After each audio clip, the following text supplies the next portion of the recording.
e tante sono, come sapete e potete immaginare. Se ne facciamo menzione è per raccomandarle la vostra implorante preghiera. Fra quelle che oggi feriscono il nostro cuore pastorale, vi sono alcune che segnaliamo alla vostra umana e cristiana sensibilità. I condannati a morte dei terroristi di Spagna, dei quali noi pure deploriamo le geste criminali, ma che vorremmo redenti da una giustizia che sa affermarsi magnánima nella clemenza. 11 penas de muerte han sido dictadas en España en ese otoño de 1975. Por tercera vez en pocas semanas, el Papa suplica a Franco clemencia para los condenados.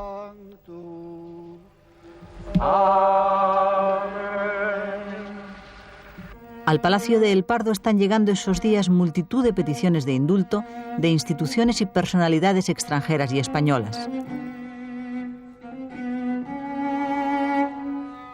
El propio don Juan de Borbón, conde de Barcelona, a quien el régimen acaba de prohibir pisar territorio español, intenta, por mediación de su hijo, el príncipe de España, conseguir de Franco un indulto. Pero no tiene éxito, como tampoco lo tiene la petición de la Conferencia Episcopal Española y ni siquiera una patética carta enviada a Franco por su hermano Nicolás. Todo es inútil. Los duros del régimen llevan meses soliviantando el ánimo del anciano general, que está ya completamente convencido de la imperiosa necesidad de que se apliquen castigos ejemplares. Por eso, en el Consejo de Ministros del día 26, que da el enterado a las sentencias de muerte, no se produce discusión ninguna. Todos los presentes saben bien que la decisión de Franco está tomada.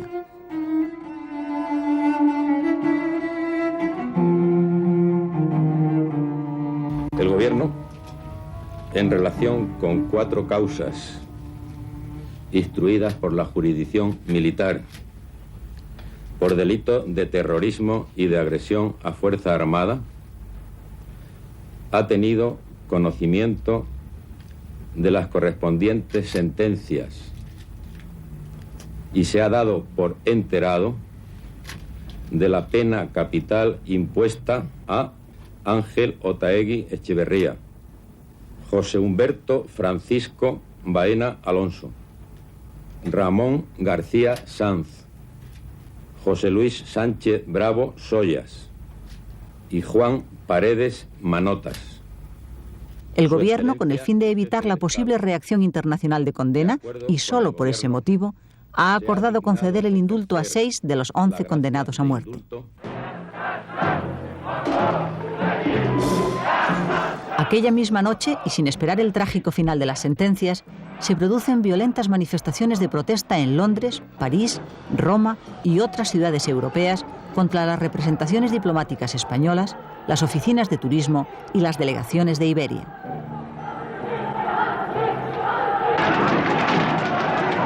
Sin embargo, el suceso más grave tiene lugar en Lisboa. A la 1 de la madrugada comienza el asalto y saqueo de la Embajada de España.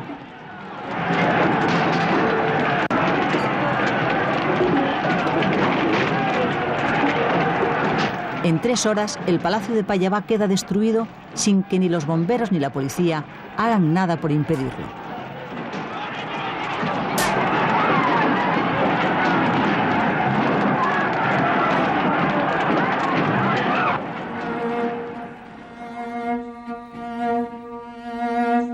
Mientras tanto, en los penales de Burgos, de Barcelona y de Madrid, los 5 condenados a muerte pasan sus últimas horas con la esperanza de que al final llegue un indulto. A las 4 de la madrugada, el Papa Pablo VI intenta una última y desesperada comunicación con Franco.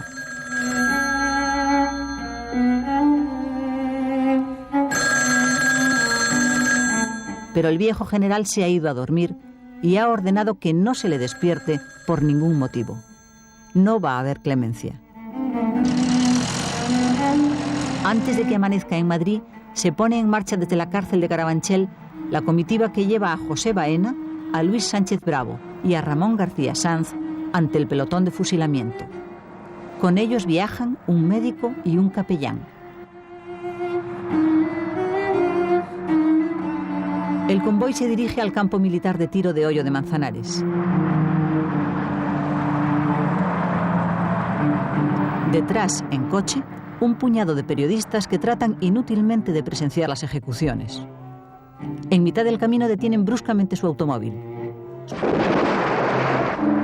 Son las 9:20 de la mañana y acaban de escuchar la primera descarga. Luego otra. Y luego otra.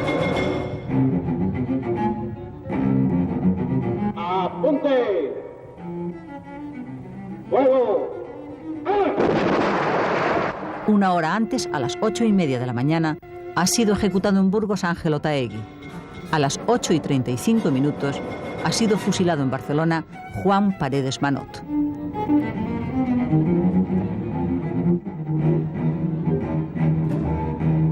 En España se hace el silencio. Pero durante todo ese fin de semana, Europa entera se convierte en una inmensa manifestación antifranquista.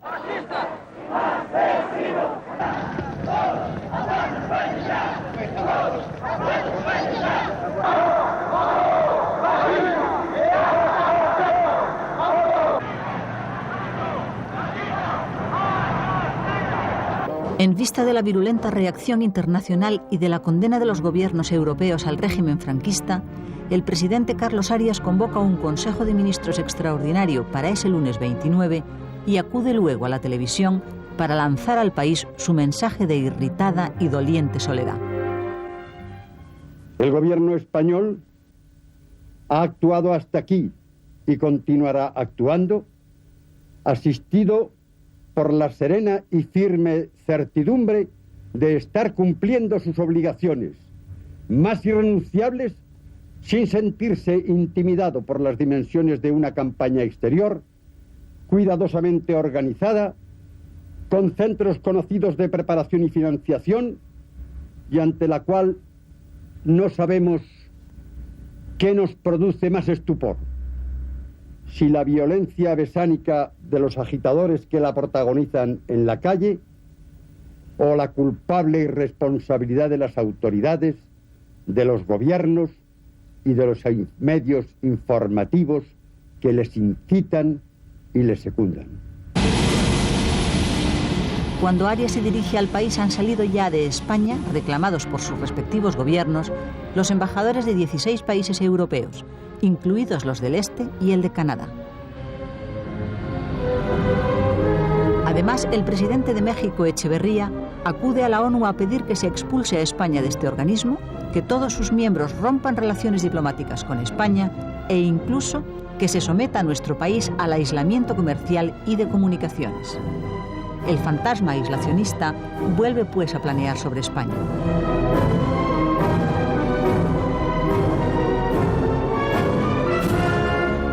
No deseamos estar solos, pero tampoco nos intimida la posibilidad del aislamiento. El gobierno Arias responde, a pesar de todo, con notable moderación a los ataques y solo llama a consultas a Madrid a sus embajadores en Portugal, Alemania del Este, Países Bajos y Vaticano.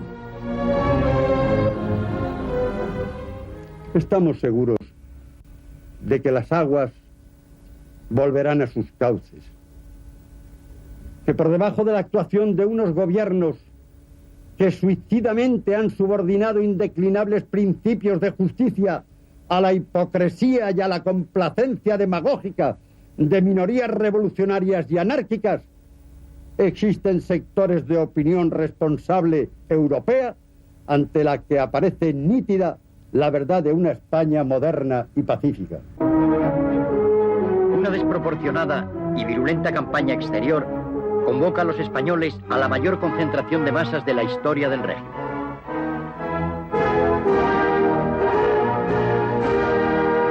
Es 1 de octubre. Se celebra además el 39 aniversario de la exaltación de Franco a la jefatura del Estado. La multitud se congrega en la Plaza de Oriente en lo que se llamó un acto de afirmación patriótica para expresar su ferviente adhesión a Franco y su irritación por lo que considera intolerables injerencias extranjeras en los asuntos de España.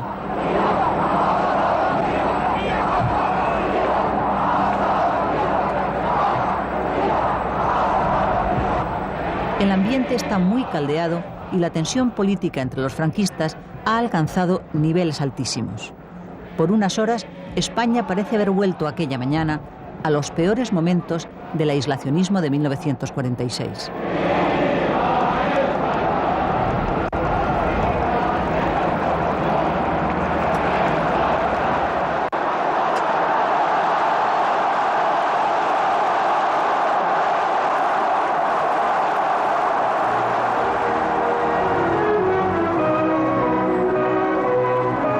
La Plaza de Oriente, como en otras ocasiones memorables, se llena de un solo clamor: Franco y el príncipe.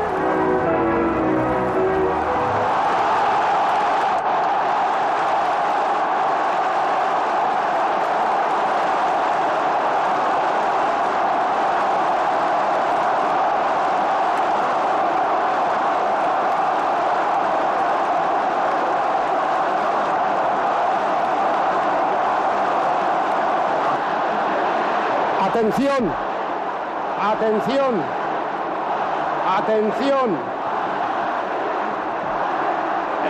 Españoles, atención.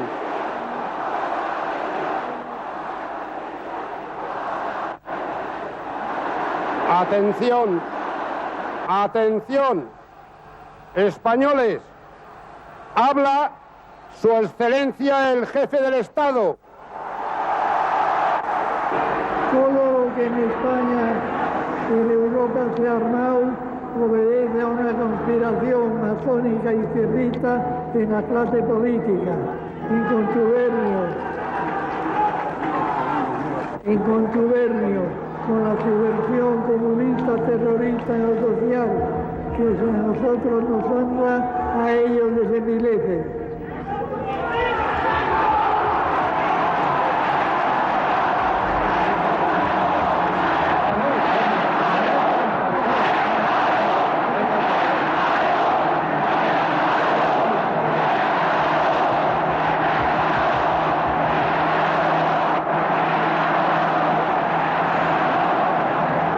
Evidentemente, el ser español vuelve a ser hoy una grosería en el mundo. ¡Arriba España!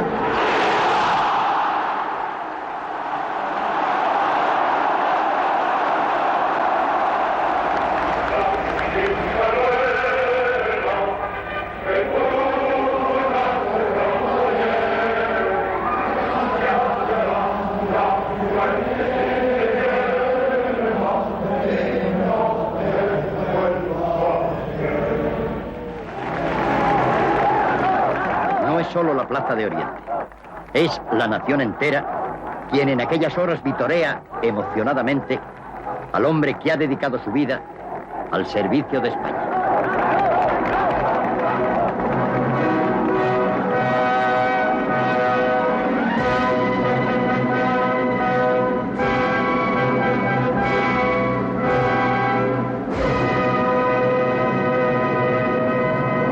La concentración se disuelve pacíficamente, pero terminado el acto de la Plaza de Oriente, un grupo de los más exaltados se dirige después ante la Embajada de Portugal para mostrar su irritación por el asalto a nuestra embajada en Lisboa.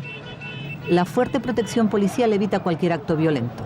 Los manifestantes se tienen que limitar, pues, a dejar buena constancia de su ira.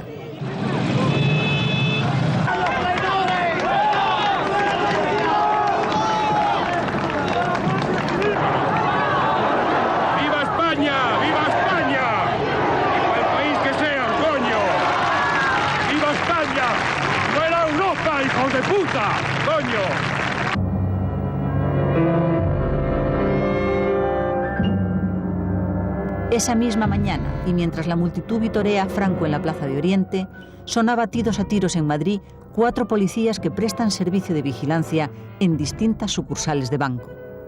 Uno de ellos es rematado a culatazos. Se está procediendo a la imposición de la medalla de oro al mérito policial. Nadie reivindica entonces los 4 asesinatos, porque ha sido un golpe a la desesperada, una respuesta más a los fusilamientos de un grupo terrorista todavía inconexo y que por entonces no tiene ni siquiera identidad. Los españoles no tardarán en conocerlo después como GRAPO, es decir, Grupos de Resistencia Antifascista 1 de octubre. Toman su nombre, pues, de esta su primera jornada de terror. El día 5 de octubre, ETA asesina a 3 guardias civiles en Oñate y a un civil en Mondragón. El día 12, a otro civil en Mondragón. El día 18, a un guardia civil en Zarauz. Y un mes después, ETA asesina al alcalde de Oyarzún.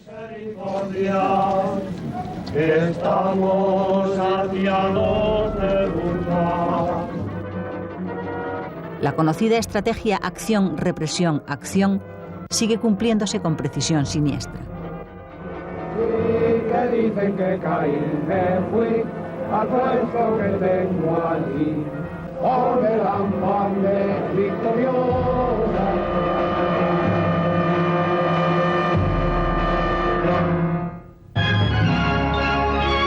Bajo la presidencia del jefe del Estado, se celebró en el Instituto de Cultura Hispánica un solemne acto académico con motivo de la fiesta de la Hispanidad. Esta es la última aparición pública de Franco. Es el 12 de octubre. España está atravesando uno de los momentos más difíciles de su historia reciente. Condenado internacionalmente, suspendidas las negociaciones con la Comunidad Económica Europea por decisión de la propia CEE, con un conflicto en el Sahara a punto de convertirse en guerra colonial, y con una población sobrecogida entre la violencia del terrorismo y la violencia del Estado, y atemorizada por la crispación de la ultraderecha, el país asiste a la descomposición de un régimen que agoniza al compás con que se apaga la vida de su fundador. Francisco Franco enfermará 2 días después de asistir a este acto. Los españoles ya no volverán a verle vivo.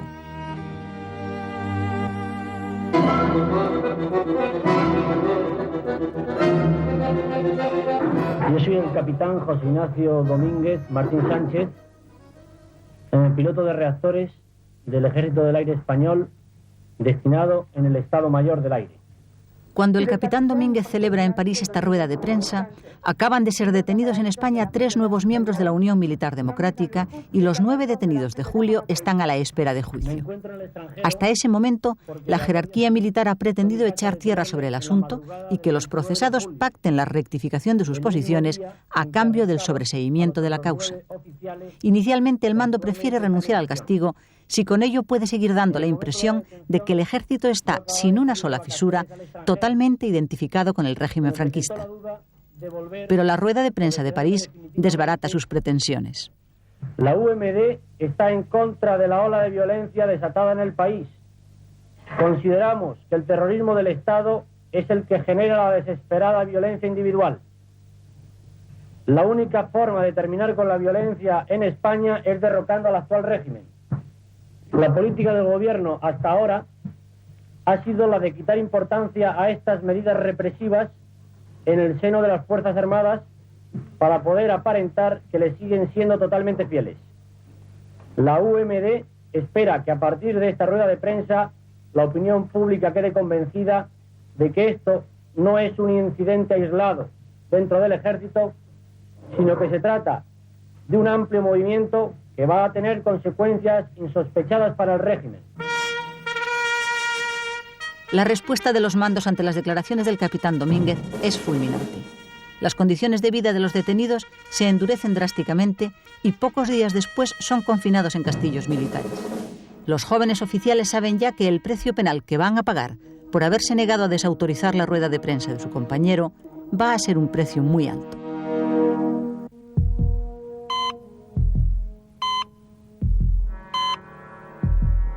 En la madrugada del 15 de octubre, Franco sufre su primer fallo cardíaco, un infarto que se oculta a la opinión pública.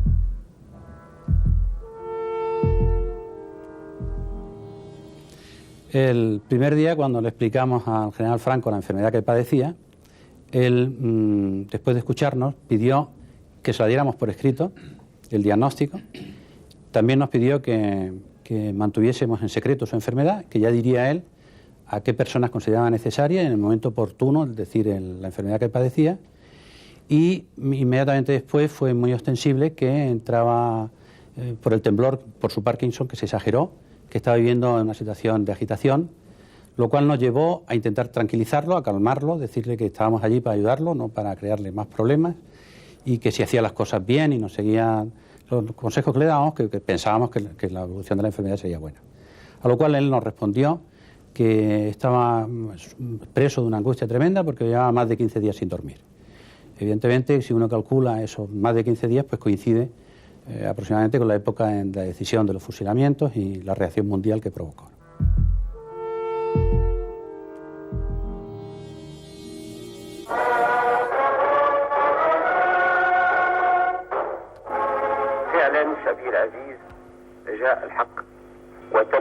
Al día siguiente, jueves 16, Hassan II de Marruecos anuncia la Marcha Verde sobre el Sahara español. Cientos de miles de marroquíes desarmados se disponen a marchar sobre el desierto. Es una marcha pacífica, dice el rey, para hacer patente la reivindicación de Marruecos sobre el territorio saharaui.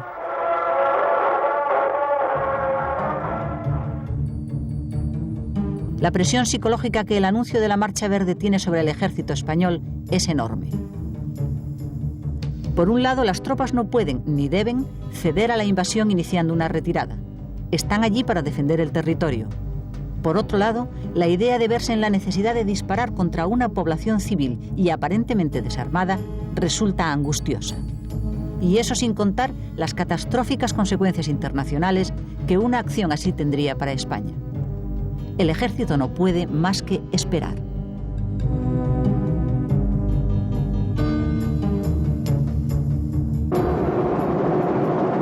La primera noticia sobre la enfermedad de Franco se filtra el 17 de octubre, aunque se dice en ella que solo se trata de una gripe.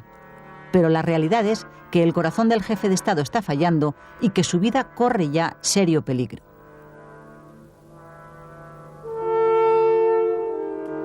A pesar de la advertencia de los médicos de que puede morir si no guarda reposo absoluto, Franco se empeña en presidir, como siempre, el Consejo de Ministros. Y así lo hace. Cuando los ministros entran en la sala del Consejo, Franco les espera ya sentado.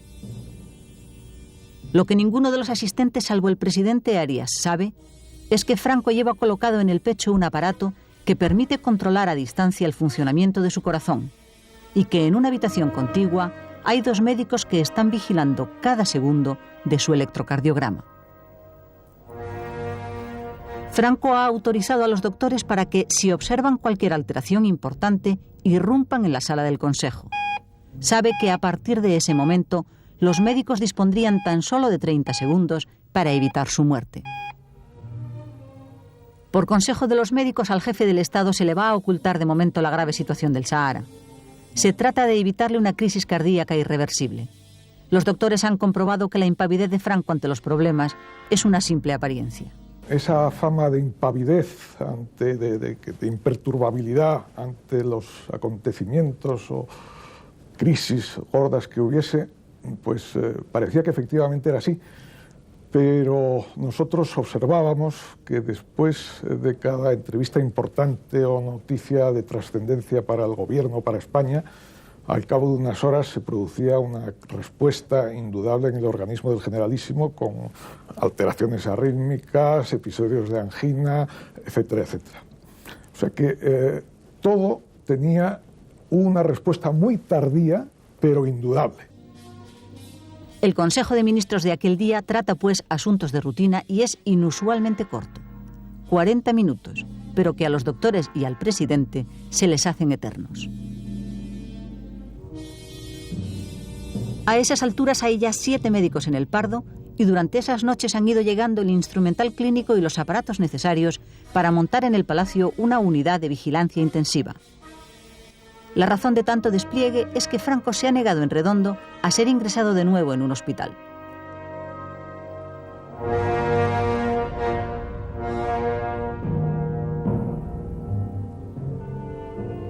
A la mañana siguiente, sábado 18 de octubre, Franco se encierra en su despacho y escribe a mano su testamento. Sabe perfectamente que va a morir.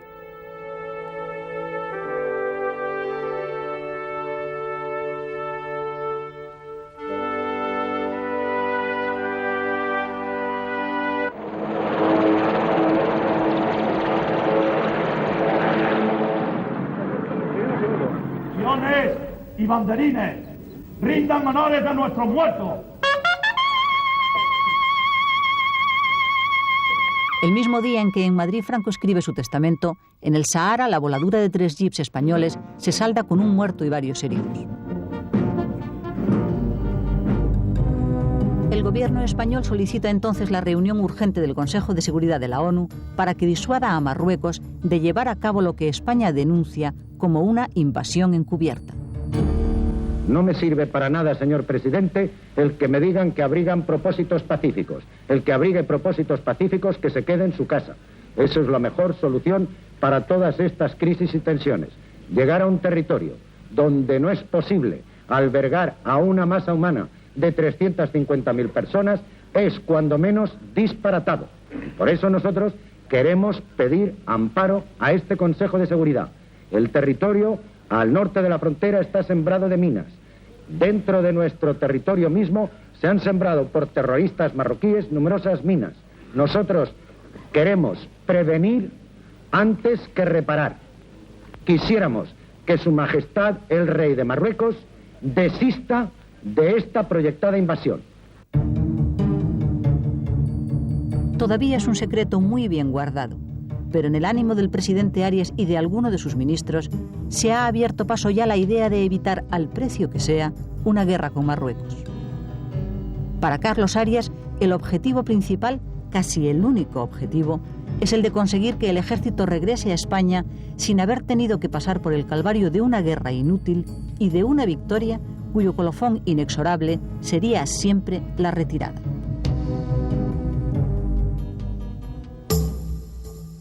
...21 de octubre... el ministro del movimiento José Solís viaja a Marruecos con el encargo secreto de conseguir del rey Hassan que detenga los preparativos de la Marcha Verde. Y si eso no fuera posible, que la marcha se adentre tan solo unos kilómetros en territorio español sin llegar a las posiciones ocupadas por nuestro ejército. Y si ello, en fin, tampoco fuera posible, que el rey de Marruecos acepte aplazar la Marcha Verde para dar tiempo a celebrar negociaciones y a alcanzar un acuerdo. En esos momentos, explica el ministro español, con Franco a punto de morir, la situación en España es sumamente delicada. Hassan II acepta enviar a sus emisarios a Madrid para seguir dialogando, pero mantiene su exigencia sobre el Sahara: o devolución o marcha. La amenaza de una guerra colonial sigue presente. El ejército español sigue a la espera.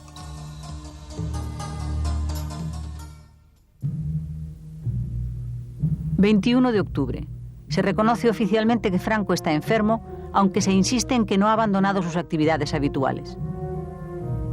Desde ese día, los alrededores del Palacio de El Pardo se llenan de periodistas atentos a cualquier movimiento que se registre en la residencia de Franco. Todas las redacciones de los periódicos permanecen de guardia. La prensa se agota nada más ponerse a la venta. Los medios de comunicación empiezan a criticar el hermetismo con que se informa de la salud de Franco. Señores, muy buenas tardes. El viernes 24, el ministro de Información, León Herrera, hace la primera reconstrucción autorizada de la enfermedad del jefe del Estado. Es la siguiente. La situación cardiológica permanece estable. Pero casi a la misma hora en que el ministro está informando a la prensa, Franco sufre una nueva crisis cardíaca con edema pulmonar. El capellán de Palacio le da la extrema opción.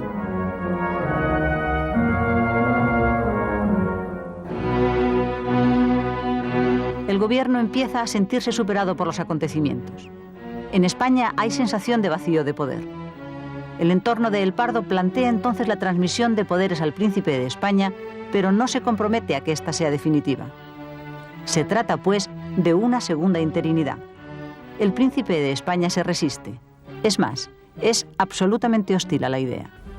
El príncipe es evidente que no quería la segunda interinidad. El príncipe quería ser rey definitivamente, tener las manos libres para poder hacer y llegar a aquel lugar político en el que él pensaba. Por lo tanto, hizo cuanto estuvo en sus manos para que esa interinidad no existiese, e incluso pidió a amigos suyos que manifestasen de forma clara y terminante que la interinidad no era ni adecuada ni conveniente.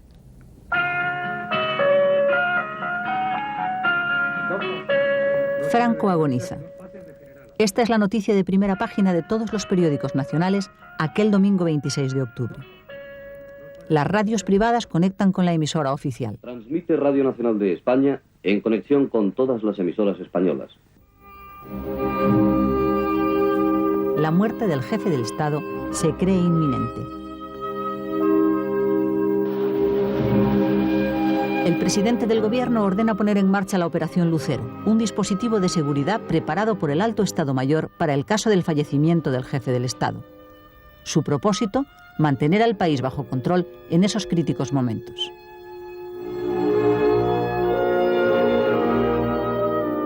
Pero Franco se recupera. Su extraordinaria fortaleza física le devuelve a la vida y se mantiene consciente, aunque permanece casi todo el tiempo con los ojos cerrados y solo contesta con monosílabos.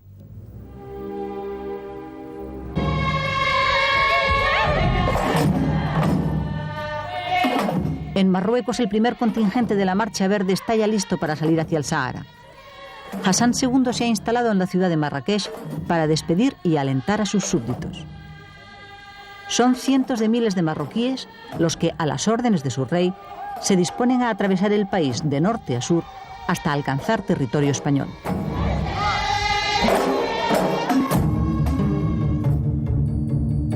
Las autoridades militares españolas implantan en el Sahara el toque de queda. Se trata de evitar en lo posible nuevos hostigamientos, por parte también del Frente Polisario, grupo independentista respaldado por Argelia, que le proporciona refugio y armamento.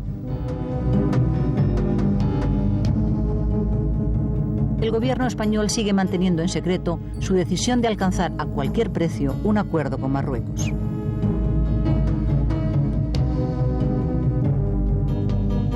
Por supuesto, a mí no se me indicó nunca que el gobierno español estaba negociando con el gobierno de Marruecos ni con el de Mauritania para entregarle la administración del territorio, cosa que no está prevista en la Carta de las Naciones Unidas. El gobierno sabe que con su postura deja al margen a la opinión de la ONU y que abandona también los intereses de la población saharaui. Y sabe que se enfrenta a Argelia, que ha advertido ya que va a considerar casus belli cualquier acuerdo que no incluya la autodeterminación del territorio. Pero la obsesión del gobierno de Madrid es sacar a las tropas de allí con el máximo de dignidad y el mínimo de muertos. La fragilidad de la situación interna no permite, en su opinión, detenerse a mantener la palabra empeñada.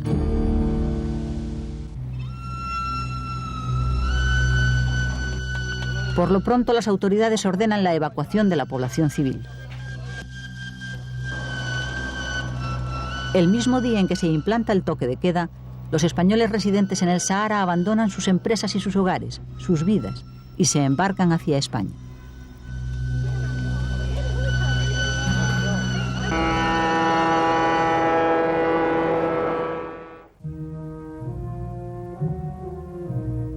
Estamos a 30 de octubre.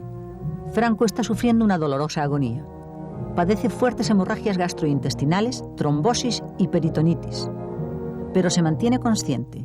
Y es él mismo quien, al ser informado por los médicos de su estado, ordena que se aplique el artículo 11, es decir, ordena ser sustituido como jefe del Estado español. Pero nadie le asegura al príncipe que esta sustitución vaya a ser definitiva. Por supuesto, no hay ningún documento firmado en este sentido. Sin embargo, la extrema gravedad de Franco y el estado prebélico del Sahara exigen una decisión rápida. Y esa noche, don Juan Carlos de Borbón decide aceptar otra vez el papel más ingrato, el de jefe en funciones de un Estado sumido en una crisis profunda.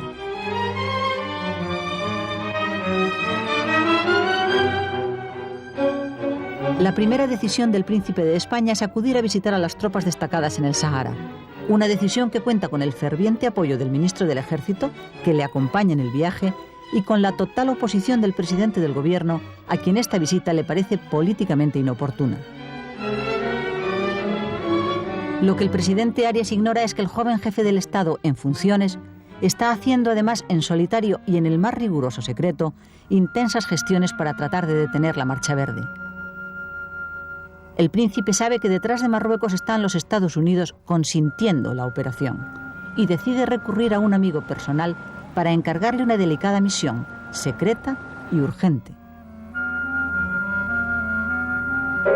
El príncipe de España me dijo: tú vete a Washington trata de ver al doctor Kissinger, secretario de Estado en aquel entonces, y arréglate la forma y el camino para llegar a él, por cuanto yo no puedo de ninguna manera darte una carta o darte una presentación, y evidentemente tiene que mantenerse esta posibilidad, si la consigues, dentro de la más absoluta confidencialidad, porque yo no puedo ser conocedor del tema.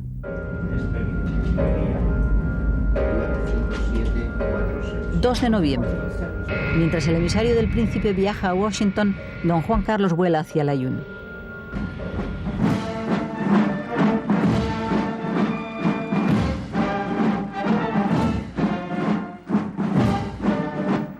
El jefe del Estado quiere transmitir su respaldo moral a un ejército que lleva meses en tensión, que se encuentra entonces en estado de alerta y que todavía no sabe cuál va a ser el papel que finalmente va a tener que desempeñar.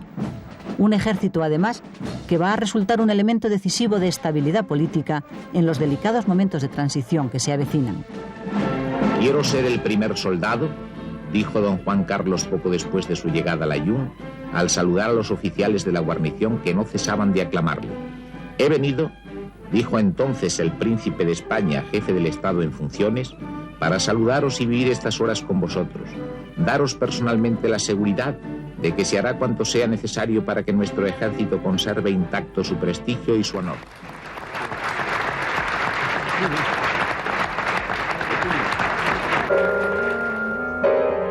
Mientras tanto, el emisario personal y secreto del príncipe de España ha llegado ya a Washington y se dispone a cumplir la misión encomendada. A través de caminos realmente, yo llamaría milagrosos, conseguí que en el término de 24 horas me encontrase con el doctor Kissinger en el Departamento de Estado en Washington. Le dije, vengo a verle en nombre del príncipe. No traigo ninguna carta, pero entiendo que ustedes saben más o menos que tengo, de alguna manera, la credibilidad para venirle a verle y decirle esto. Kissinger se sonrió y me dijo, no se preocupe, puede hablarme. Yo le dije, en este momento el jefe de Estado está al borde de la muerte, España debe enfrentar una situación delicada de evolución política y no es lo más indicado que el ejército, la institución básica o una de las instituciones básicas de cualquier país, salga de una situación conflictiva en que se pueda llegar a una guerra con unas posibilidades indeterminadas, porque la presión marroquí con la población civil había llegado a extremos que evidentemente hubiera representado un enfrentamiento no con soldados, sino con ciudadanos marroquíes. Recuerdo que el doctor Kissinger llamó en aquel entonces al general Vernon Walters, que estaba precisamente en visita por Marruecos, y en diferentes conversaciones le estuvo dando las instrucciones correspondientes para que desde el entendimiento y comprensión del mensaje del rey, del entonces príncipe de España, pudiera lograrse el objetivo que se perseguía. Entretanto, en el Palacio de El Pardo, Franco se desangra. Hay un momento en que su médico de cabecera, el doctor Pozuelo, le saca de la garganta un coágulo de sangre que ha estado a punto de ahogarle. Es entonces cuando el anciano general murmura, «Qué duro es esto». Y después, «Déjenme ya».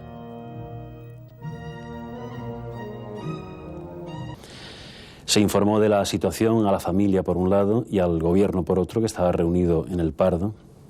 Ellos aceptaron perfectamente la decisión médica, tanto de operar como de no operar, y en esta situación dramática, profundamente cambiante de un momento a otro, hubo momentos en los que se decidió no operar, dada la extrema gravedad en la que se encontraba, pero el general Franco era una persona que reaccionaba muy positivamente frente a cualquier medida terapéutica, hasta el extremo que los médicos que estábamos más íntimamente en contacto con él, utilizando estas medidas terapéuticas y a la vista de los buenos resultados que obteníamos frente a estas medidas, pues decidimos que aunque el riesgo era muy alto, operar era la única situación que podría salvar la vida momentáneamente al general Franco, y así se procedió.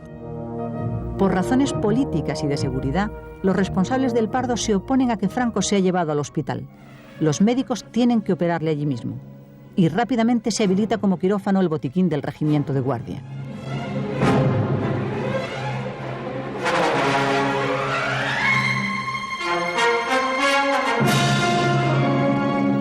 Va a operar el doctor Hidalgo.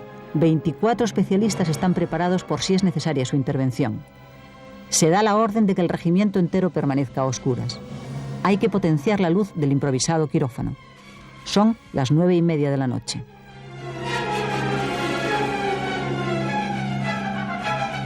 Pasada la medianoche termina la operación. El enfermo en camilla es trasladado al palacio. E increíblemente y contra toda esperanza, Franco se recupera. Su estado es gravísimo, pero sigue vivo. Su agonía se prolonga.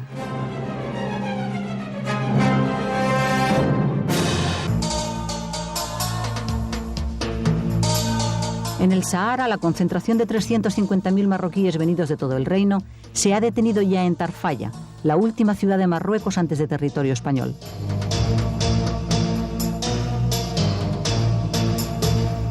Han recorrido cientos de kilómetros y esperan ahora la orden de su rey para seguir adelante, con el Corán en la mano como única arma.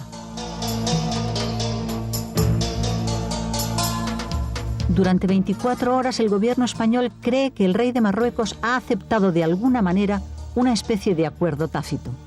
Que la Marcha Verde entre unos kilómetros, permanezca unas horas en tierra de nadie y después se retire. Con ello, cree Madrid, Hassan II se va a dar por satisfecho. Siguiendo las órdenes de Madrid, el ejército español ha arriado la bandera del puesto fronterizo y se ha retirado una decena de kilómetros hacia el interior. Queda, pues, una zona de nadie. Luego, un campo de minas. Y detrás, unas tropas dispuestas a no retroceder ni un solo metro más.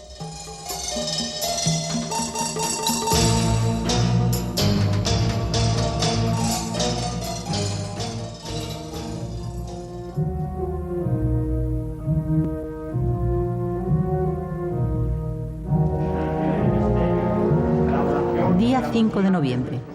Franco sufre nuevas y gravísimas hemorragias. Impresionados por la interminable agonía del jefe del Estado, muchos españoles rezan para que acabe su sufrimiento.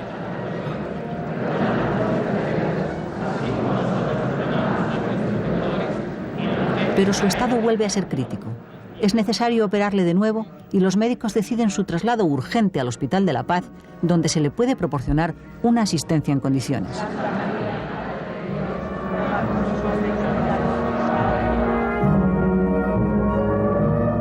Franco es llevado directamente al quirófano. La situación vuelve a ser límite.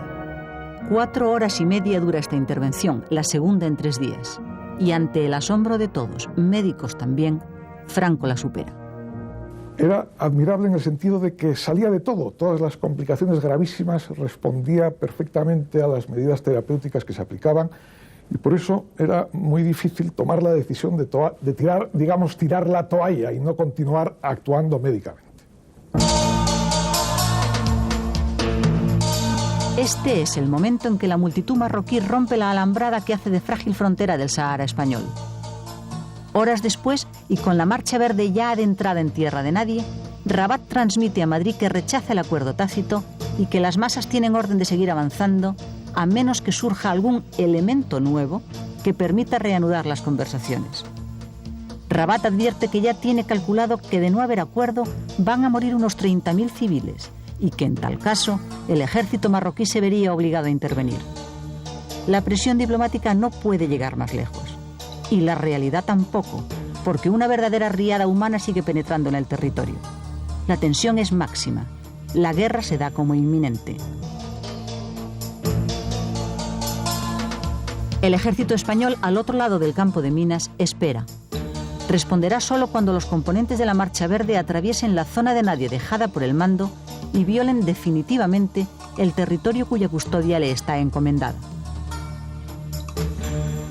La Marcha Verde sigue avanzando. Las tropas se preparan para responder.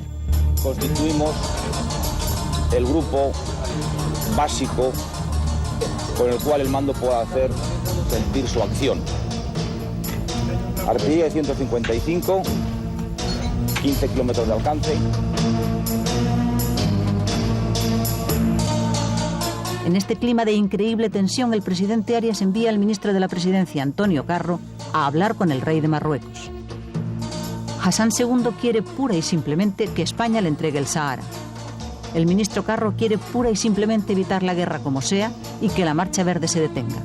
Está dispuesto a pagar un alto precio.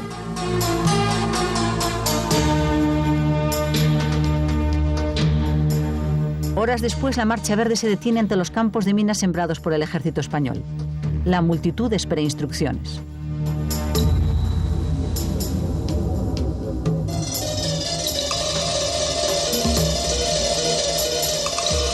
Esta gente está parada. Hay menos gente que ayer hay ahí. Es una cosa absurda que todavía todos nuestros soldados están extrañados que ¿qué quiere esta gente? Estamos extrañadísimos de que quiere esta gente que viene andando por ahí. Afortunadamente se han parado porque no, ¿qué van a hacer? Yo no digo que se están trabajando, pero no hacen nada positivo todavía. Por fin, y en medio de una guerra de nervios, Hassan II da la orden de retirada. Y España acepta negociaciones urgentes con Marruecos y Mauritania que van a desembocar en la cesión de sus responsabilidades sobre el Sahara y, en definitiva, en el abandono del territorio. Yo creo que el gobierno español decide entregar la administración del territorio a Marruecos porque el gobierno español en esos momentos se encuentra en un momento muy crítico. Es decir, está falleciendo el jefe del Estado. Y claro, pues en esos momentos lo que menos quería el gobierno era tener una confrontación militar con Marruecos. Yo creo que la confrontación militar fue un poco de susto lo que se les vino encima al gobierno español. Los rezos y los cantos de los primeros días se han ido acallando. Los hombres y las mujeres de la Marcha Verde regresan a sus pueblos porque lo ha pedido el rey. Les ha explicado que los objetivos están cumplidos y que lo importante ahora es volver a casa y negociar con los amigos.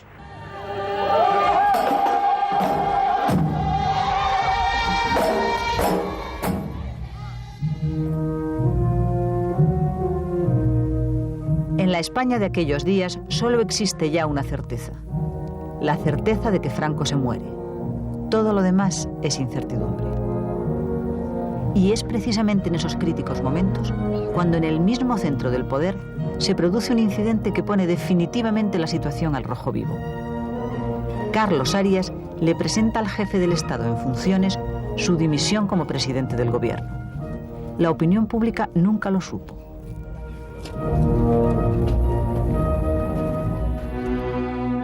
El incidente se produjo así. En la mañana del 12 de noviembre, el príncipe de España, sin el conocimiento del presidente Arias, se reúne con los ministros militares. Quiere, entre otras cosas, recabar su apoyo para enviar a un emisario a transmitir a su padre, don Juan de Borbón, que está en París, un mensaje y un ruego. El mensaje, que las Fuerzas Armadas, los tres ejércitos, apoyan al príncipe. El ruego, que no haga declaraciones políticas en el momento de la muerte de Franco, que puedan hacer al futuro rey todavía más difícil el momento de la sucesión. Así pues, y con el acuerdo de los ministros militares, se encarga la misión al teniente general don Manuel Díez Alegría, que se pone inmediatamente en camino. Pero cuando Carlos Arias tiene noticia de lo sucedido, monta en cólera. Considera inaceptable que el jefe del Estado celebre reuniones con los ministros del gobierno sin su conocimiento. Por eso dimite. De nada valen los ruegos y las consideraciones que le hace el príncipe de España. Arias se mantiene firme en su dimisión. Don Juan Carlos de Borbón, que se encuentra ante un problema dificilísimo desde el punto de vista institucional y explosivo desde el punto de vista político, vuelve a rogar al presidente dimisionario. En vista de que no consigue nada, envía al jefe de la Casa del Príncipe, el marqués de Mondéjar, quien por fin convence a Arias de que reconsidere su dimisión. Pero el hecho es que durante 36 horas España ha estado sin jefe de gobierno y que el príncipe ha tenido en ese momento una clara conciencia del grado de soledad que le rodea ante el aparato franquista.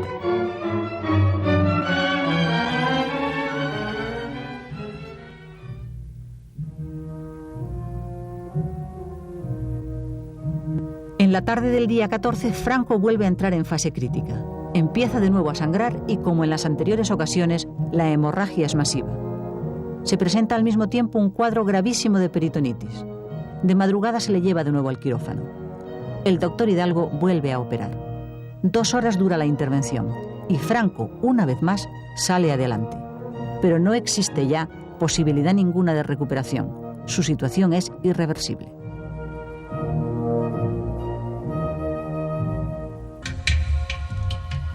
Horas antes se ha firmado en el Palacio de la Zarzuela la Declaración Tripartita de Madrid, en virtud de la cual España transmite su responsabilidad sobre el Sahara a una administración temporal de Marruecos y Mauritania.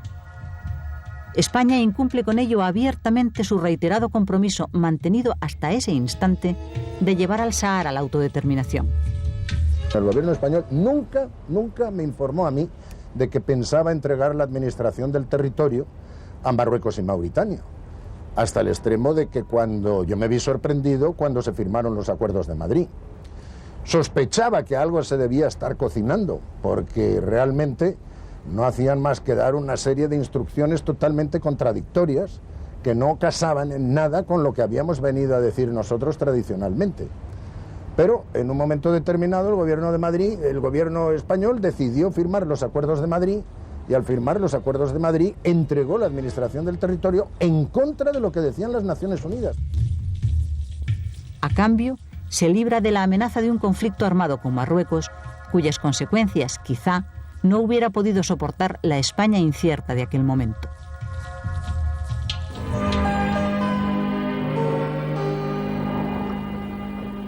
La fase crítica en el curso posoperatorio de Su Excelencia el Generalísimo está evolucionando desfavorablemente en las últimas horas como consecuencia de los fenómenos tóxicos derivados del proceso peritoneal. Franco prosigue su camino hacia la muerte en medio de una agonía interminable. Para entonces está abierta ya la polémica sobre el posible encarnizamiento médico que está retrasando su muerte, pero no puede devolverle la vida.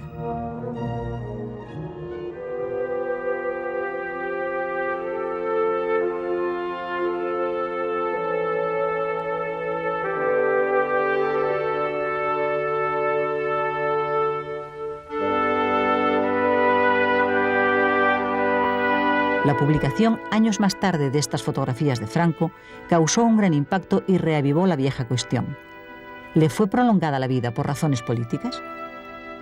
Algunas versiones, como la escuchada por el periodista Jaime Peñafiel de labios de quien le vendió las fotos, sostienen que sí.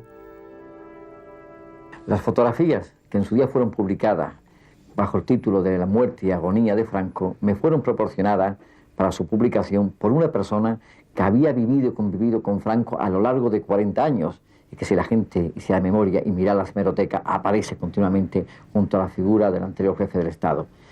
Y independiente del tema económico, sobre el que habría mucho que hablar, me fueron facilitadas para demostrar con su publicación hasta dónde había sido manipulada la agonía de Franco, manipulada por temas y fines políticos, ya que con ello se quería ganar tiempo, primero para la reelección del presidente de las Cortes, que garantizara al entourage franquista una continuidad en los cargos y, por lo tanto, una prolongación y continuidad del sistema.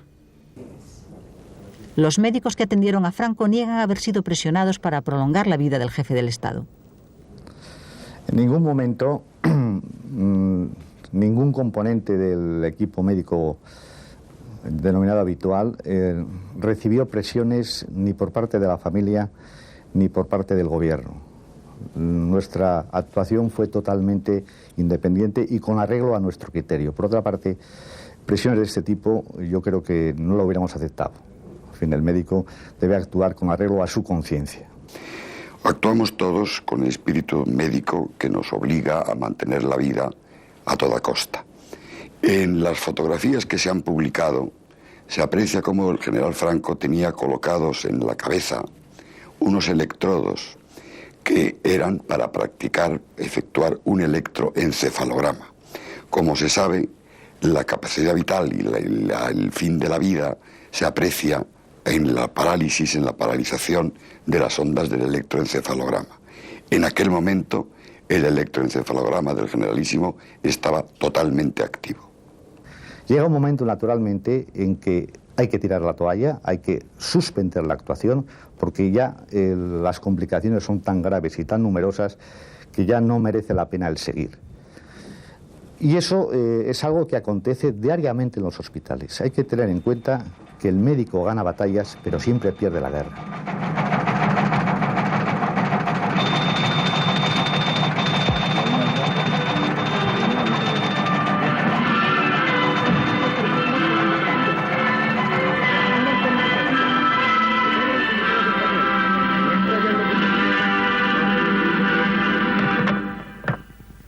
Transmite Radio Nacional de España en conexión con todas las emisoras españolas. Su Excelencia el Jefe del Estado, Generalísimo Franco, ha fallecido. Atención, españoles, habla el Ministro de Información y Turismo. Con profundo sentimiento doy lectura al comunicado siguiente. Día 20 de noviembre de 1975. Las casas civil y militar informan a las 5:25 horas que, según comunican los médicos de turno, Su Excelencia el Generalísimo acaba de fallecer por parada cardíaca como final del curso. Falleció clínicamente, muerto por parada cardíaca irreversible, a las 3:20 de la madrugada del 20 de noviembre. Oficialmente, por motivos políticos, dio como hora oficial de la muerte dos horas después. Me parece que dijeron que a las 5:20 de la madrugada.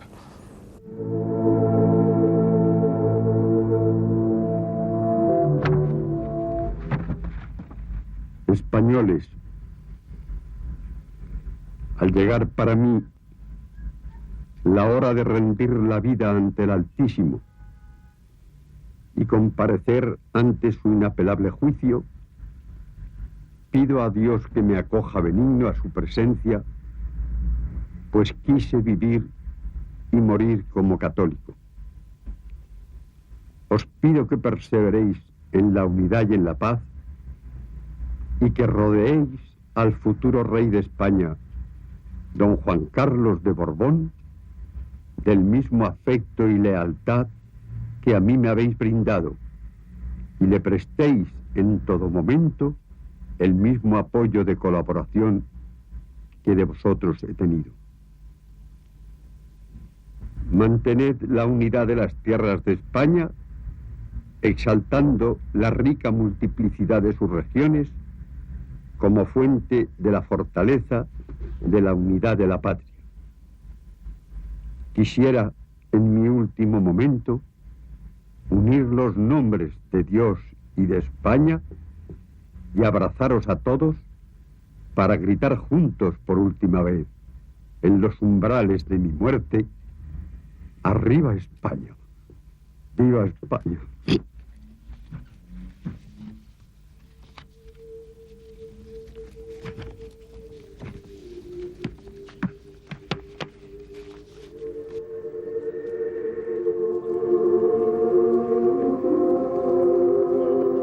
...21 de noviembre.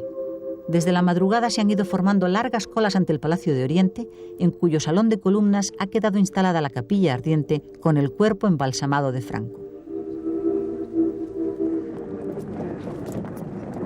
Rogamos a todos aquellos que se disponen a rendir su homenaje póstumo al jefe del Estado que animen su marcha todo lo posible.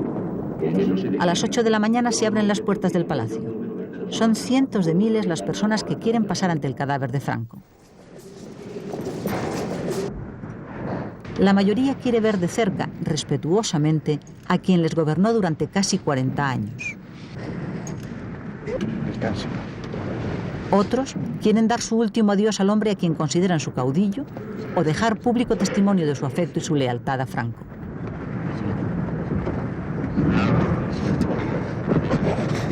Ay, lo que hemos perdido, nuestro santo caudillo de España. Cuán bueno ha sido para los españoles, cuánto te queremos todo lo que has hecho por nosotros. Dios te bendiga.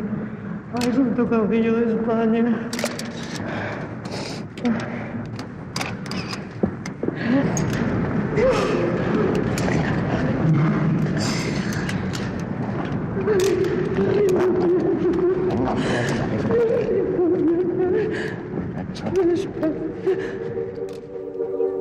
Algunos quieren, sobre todo, dejar constancia de su apoyo político al régimen franquista.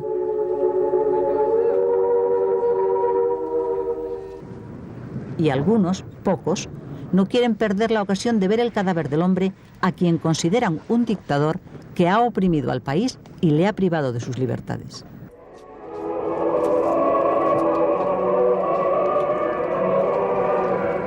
El hecho es que durante todo el viernes y el sábado tiene lugar día y noche, ininterrumpidamente, un silencioso desfile ante el cadáver de Franco.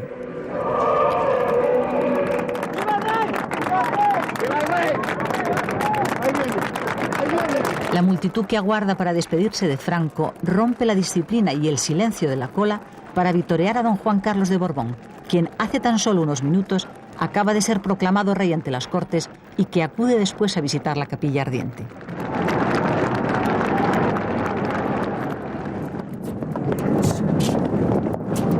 En la noche del sábado 22 y ante la gran cantidad de personas que aún aguardan en la calle, varios miles, se baja el féretro al vestíbulo del palacio y se establece una doble fila.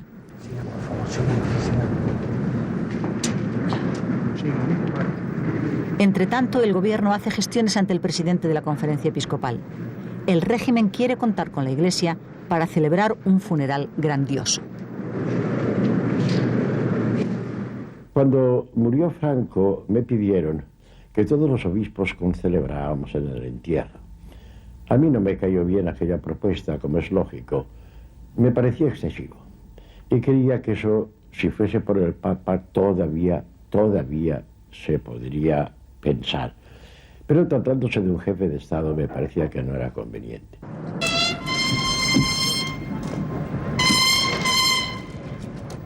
Domingo 23. A las 10 de la mañana se oficia el funeral en la Plaza de Oriente. Los restos mortales del caudillo son portados por guardias del presidente de su extremo.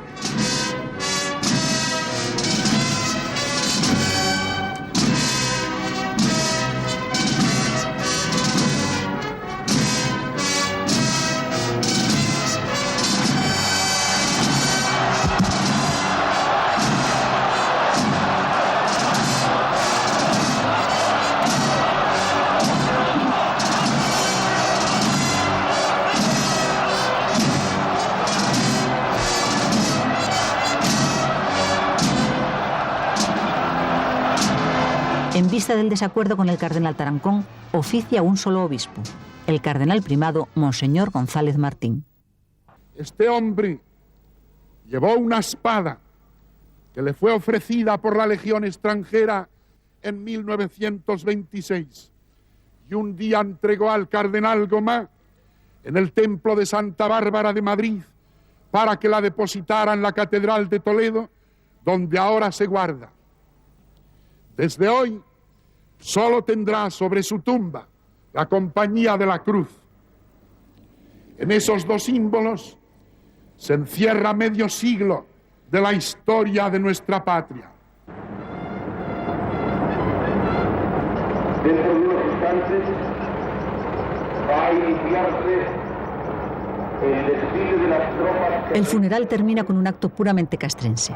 El féretro de Franco se coloca sobre un camión del ejército y ante él y en su honor desfilan las tropas.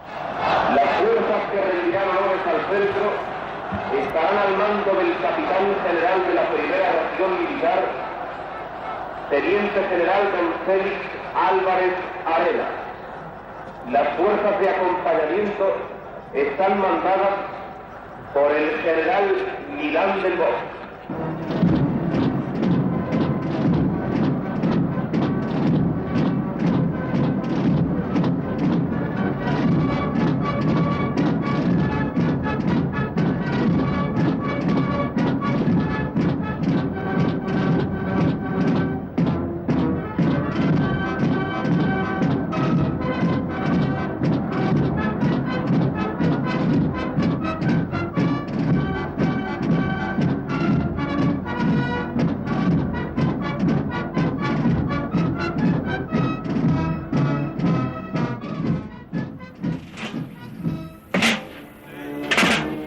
Franco es enterrado en el Valle de los Caídos.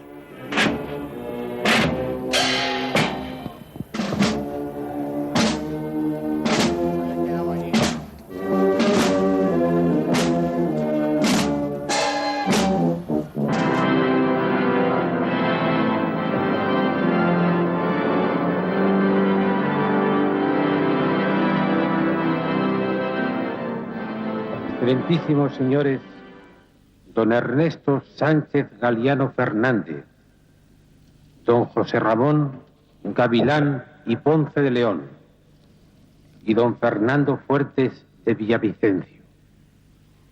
¿Juráis que el cuerpo que contiene la presente caja es el de su excelencia el jefe del Estado y generalísimo de los ejércitos, don Francisco Franco Bahamonde, el mismo que os fue entregado para su custodia en el Real Palacio de Oriente de Madrid a las 6:30 del pasado día 21?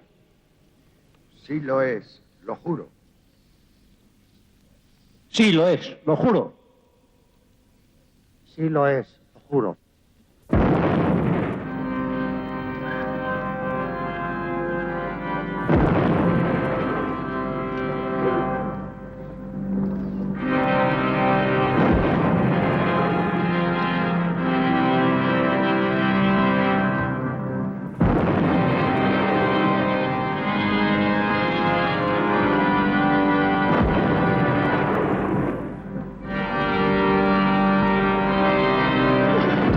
Históricas que ha vivido España estos días tienen aquí su punto final.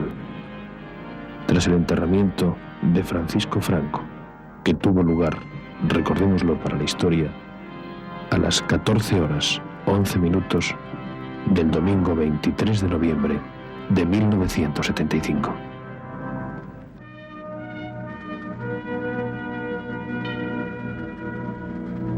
Ganó una guerra civil e instauró una dictadura que fue evolucionando con los años hacia un régimen autoritario. Ese régimen que él fundó 38 años atrás va a intentar ahora, sin conseguirlo, sobrevivir a su ausencia.